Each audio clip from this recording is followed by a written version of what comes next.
Alors,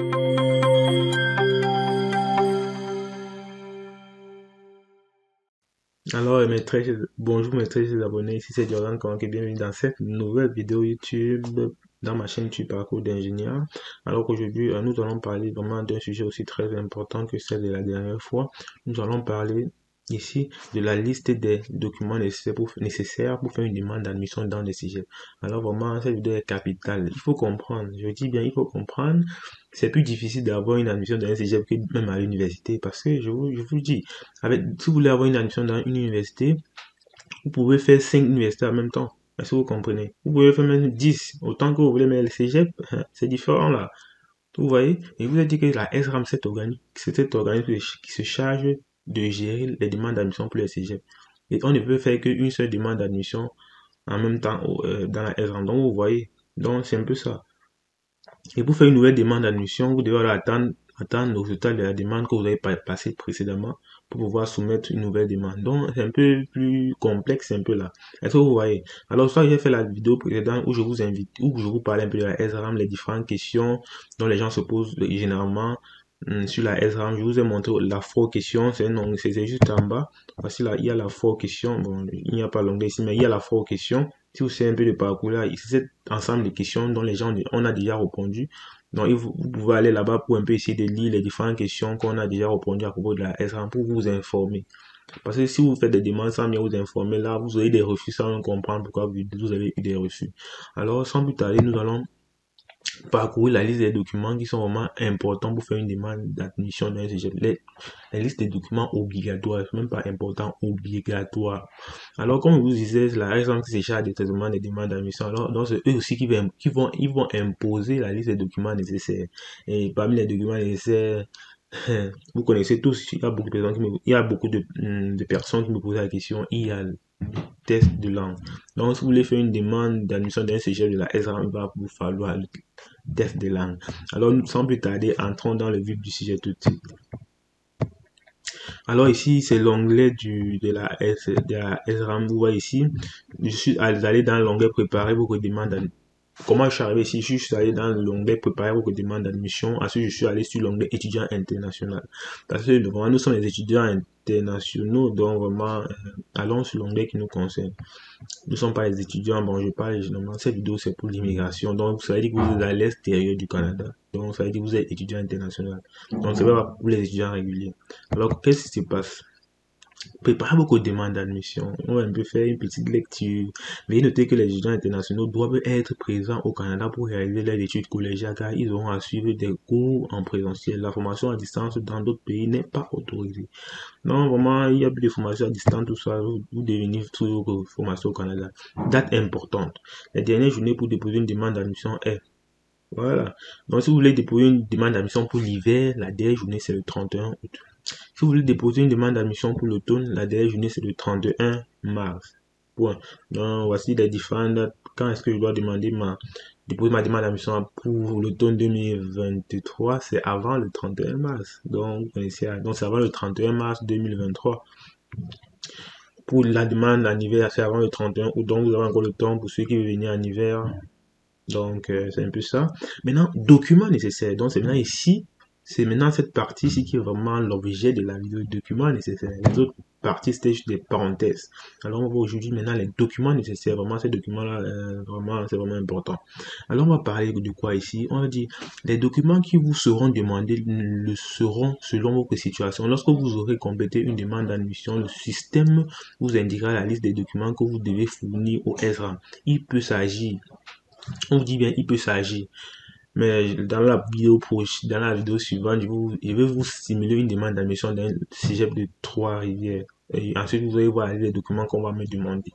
On va faire ça dans la prochaine vidéo. Je vous conseille de vous connecter pour ne pas rater cette vidéo-là parce que c'est vraiment une vidéo très très importante pour vous. Alors, on va commencer. Premier document, il faut acte de naissance. Donc, vraiment, il faut une acte de naissance. Donc, ça, tout le monde, ici, en fait, ici au Canada, on demande toujours l'acte de naissance, même dans les universités, généralement l'acte de naissance est très important. Alors, donc il faut toujours avoir votre acte de naissance. Pour ceux qui ont l'acte de naissance qui est perdu, vous pouvez juste aller à la mairie, à la sous-préfecture, je ne sais pas dans quel pays vous vous trouvez, donc cherchez comment refaire votre acte de naissance. Deuxième document, voici le premier. Le deuxième document, c'est quoi? Les relevés de notes et diplômes des 3 dernières années de secondaire et relevé de diplôme d'études supérieures, le cas échéant. Alors ici, je vais revenir sur un sujet très important. Le cégep n'est pas comme l'université, je vous rappelle. Le cégep, en fait, quand tu es au cégep, ça veut dire que tu n'es même pas encore arrivé à l'université. Donc, pour encore au cégep, tu dois d'abord présenter tes 3 diplômes, tes 3 bulletins des dernières années du secondaire. Donc, si tu viens d'avoir ton bac, je prends l'exemple au Cameroun, si tu viens d'avoir ton bac, alors ça que tu es obligé de présenter les bulletins de la seconde, première et terminale.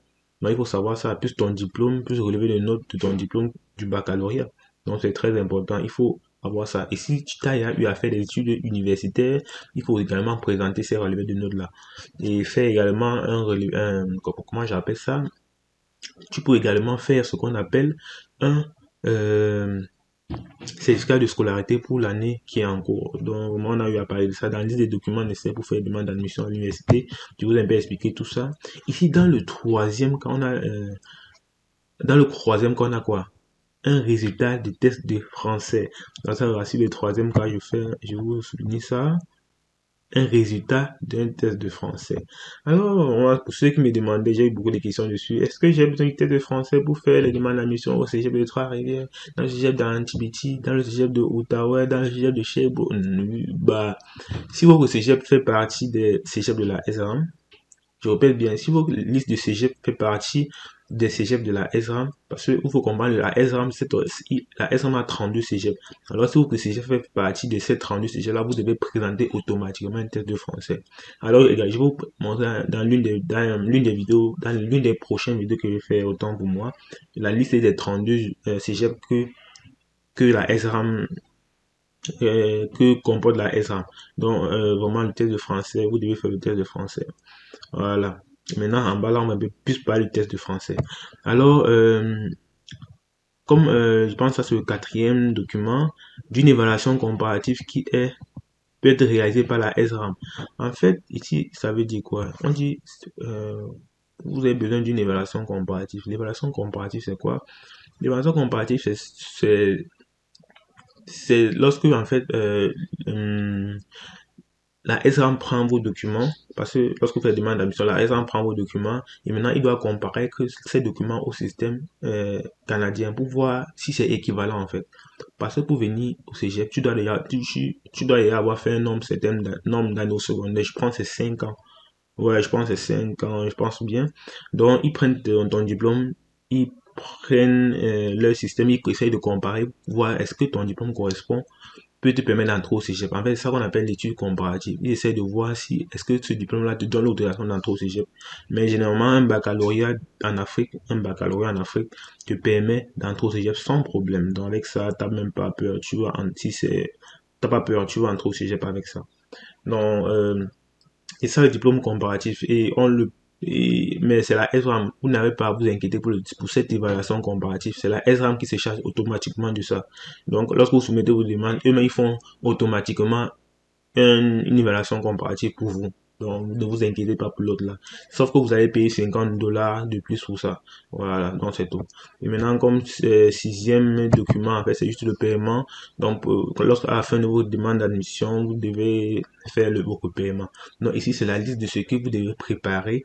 Donc, vous devez préparer votre argent. En fait, c'est ça que ça veut dire. Préparer l'argent pour ça. Une carte de crédit ou bien une carte de débit, je sais pas. Préparer l'argent pour payer votre demande d'admission. Alors, ici, c'est la liste des documents donc, vous avez besoin pour faire une demande d'admission dans un cégep de la SRAM.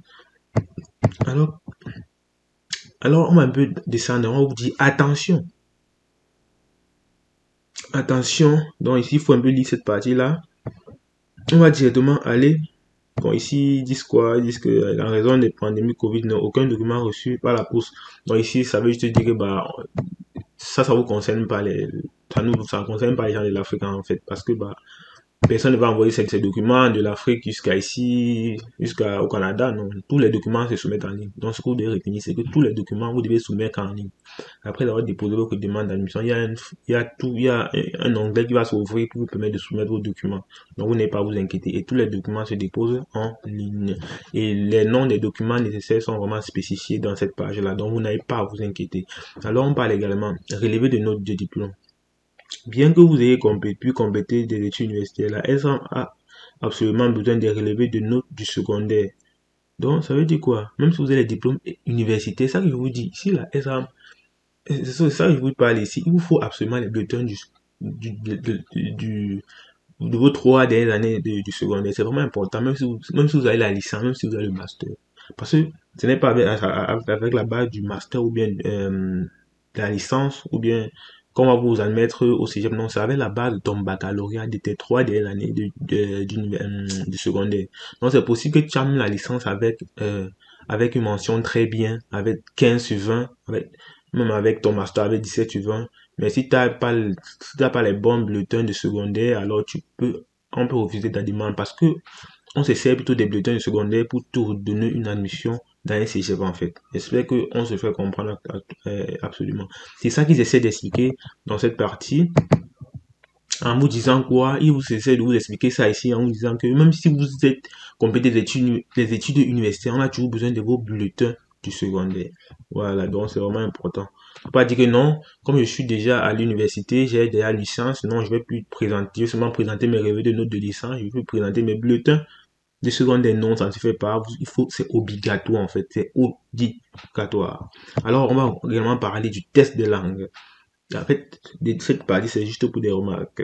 Test de langue. On dit le test de langue est exigé de la plupart des candidats internationaux. Que ceux-ci aient étudié dans la langue d'enseignement du cégep ou non. Donc, vous avez étudié, donc si c'est un cégep francophone, que vous avez étudié en français dans votre pays ou non, on ne gère pas ça. Pour les cégeps dont la langue d'enseignement est le français, les tests acceptés par la SRAM sont.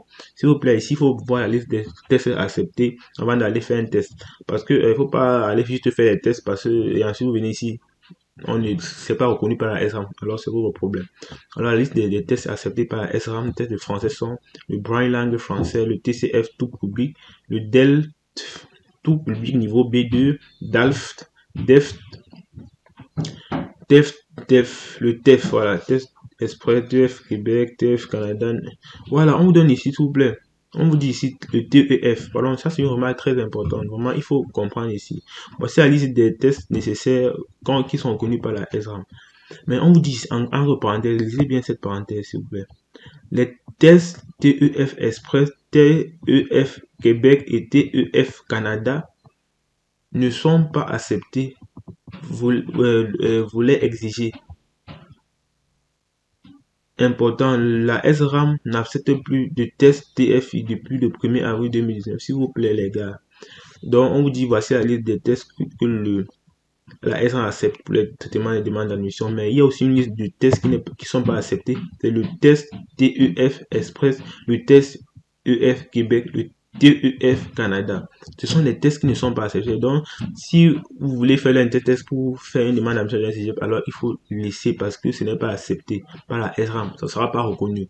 Donc, voici la liste des tests qui sont plutôt acceptés. Braille langue française, TCF tout public, DF tout public, niveau 2, DALF, de TEF, sauf le TEF Express, TEF Québec et TEF Canada. Je prends la peine de répéter cette partie parce que vraiment, il ne faut pas aller faire le mauvais test de français. Vous allez dépenser tant d'argent pour rien. Ok. J'espère que cette partie-là, j'espère que tout le monde a compris. Pour les cégeps dont la langue d'enseignement est l'anglais, les tests acceptés par la SRAM sont, donc ça c'est pour les anglophones s'il vous plaît. Les tests acceptés par, lorsque vous voulez faire un test d'anglais, c'est quoi? Le TOEFL, IP ou PTD, ou on nous dit ici que le IBT ou BPT, le TOEFL, IPT n'est pas accepté. Donc, vraiment, il y a les tests qui ne sont pas acceptés. Donc, venez, je vous mets le lien de cette page en description. Vraiment, vous allez venir ici, là, vraiment, vous-même prendre le temps de lire et bien noter tout ça. On dit le IED Academy, le Pearson PTTU Academy, le CAR, Canadian Academy English Language, le Bright 5 Star Language anglaise. Donc vraiment les gars, vraiment ça ce sont des tests qui sont acceptés lorsque vous voulez faire un test d'anglais. Donc je vous conseille vraiment de venir également noter ça. On dit maintenant évaluation comparative afin de pouvoir étudier le dossier d'un candidat qui n'aura pas complété ses études secondaires au Canada. Une évaluation comparative des études est requise. Cette évaluation peut être préparée par la SRAM. Donc ici en fait pour juste faire en grosso modo ce qu'ils disent c'est que quoi, ils vont faire une évaluation comparative de vos diplômes lorsque ils vont faire vos tests, lorsqu'ils vont faire traiter vos demandes d'admission. Et pour ça, vous allez, je pense, vous allez payer $50 de plus.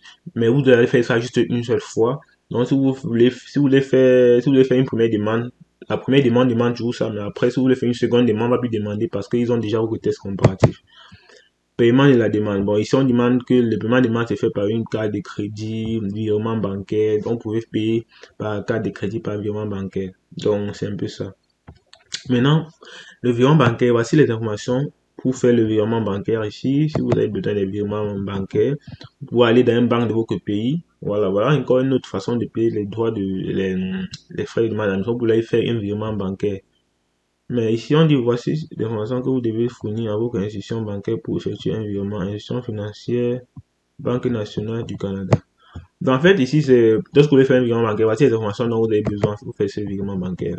Donc, je pense que il vous demande, vous devez obligatoirement notifier l'envoi du paiement par la traduction d'un courrier à. Donc, en fait, c'est toutes les informations nécessaires pour faire un virement bancaire, pour payer vos droits de scolarité. Ce n'est pas un cas de crédit, c'est juste ça ici. Bon, je pense arriver sur la fin de cette vidéo. Cette vidéo a été assez longue, mais je trouve que vraiment ça en valait la peine. Ça en valait la peine. Parce que vraiment, c'est vraiment capital de connaître ces documents, des règles. Parce que ça ne sert à rien que tu fasses une demande d'admission où on va refuser même sans avoir traité. Est-ce que vous comprenez? On va refuser ta demande sans même traiter, sans même ouvrir. Juste à la couverture, on refuse parce que ça manque des documents, parce que ça manque ça, parce que ça manque certains documents que tu ne savais pas. Donc, je vous préviens, et peut-être le temps de réaliser, le temps sera passé. Pour ça, je prends la peine d'expliquer. C'est pour ça que cette vidéo prend beaucoup de temps. Je prends la peine d'expliquer les différents, de voir les documents, vous expliquer vraiment en détail ce qu'il faut. Alors, j'espère que cette vidéo vous a vraiment plu. Je t'invite à t'abonner. Vraiment, abonne-toi pour encourager mon travail et cliquer sur le pouce bleu pour aider l'algorithme de YouTube à référencer mes vidéos pour que ça puisse aussi aider d'autres gens et à partager dans les groupes d'immigration pour que ça puisse aider autant de gens que possible car c'est le but de mes vidéos. Alors vraiment, ça a été un plaisir de faire cette vidéo pour vous. Alors je vous invite dans la prochaine vidéo dans laquelle je vais faire la demande d'admission dans le cégep de Québec à Trois-Rivières pour vous présenter en grosso modo comment les demandes d'admission se passent dans les universités, dans des cégeps s'il vous plaît. Ok, je vais également faire une vidéo pour montrer l'ensemble des cégeps qui sont conçus dans SRAM en fait. Donc c'est dans la prochaine vidéo. Donc il y a plein de bonnes choses qui arrivent pour vous. Alors abonnez-vous mes amis. Alors ça a été un plaisir. Ici c'est Jordan Kamakwe. Ciao ciao.